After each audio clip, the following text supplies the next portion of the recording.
Eh bien, bonjour à toutes et à tous, et je suis ravi d'être avec vous. Voilà, nous sommes ici à Marseille, dans notre bonne vieille ville de Marseille. Notre objectif en région est également de pouvoir se rapprocher de l'ensemble des métiers de la construction, de l'ensemble des métiers du bâtiment, de l'ensemble des acteurs qui œuvrent dans la rénovation.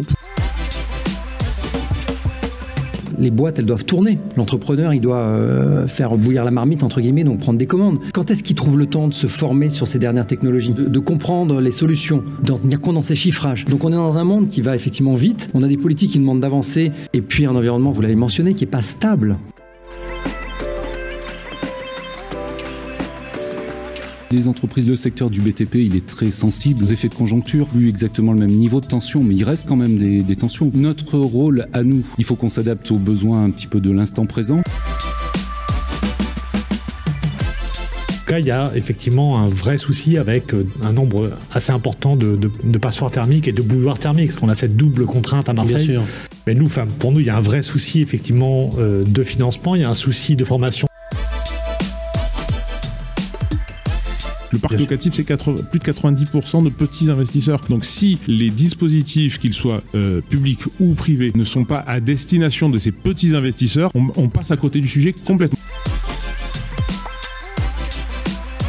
L'acte de construire, d'habiter, de consommer, qu'on utilise les logements autrement. Oui, il va falloir qu'on construise, qu'on rénove les bâtiments autrement. Il va falloir qu'on tienne compte de la maîtrise d'usage, ce qu'on ne fait pas.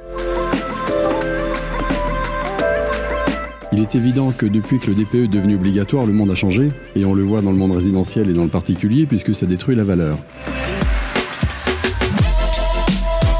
Depuis quelques années, et notamment depuis le Covid, on a tous pris conscience des limites planétaires et du fait que si on continue le système dans lequel on est embarqué, le système c'est comme un gros porte-container, à la fin de sa route, il tombe de la table et puis c'est fini en fait.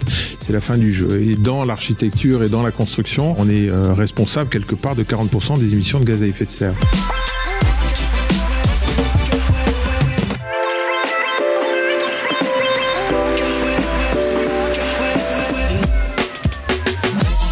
Reno Days, le roadshow, à la rencontre des territoires.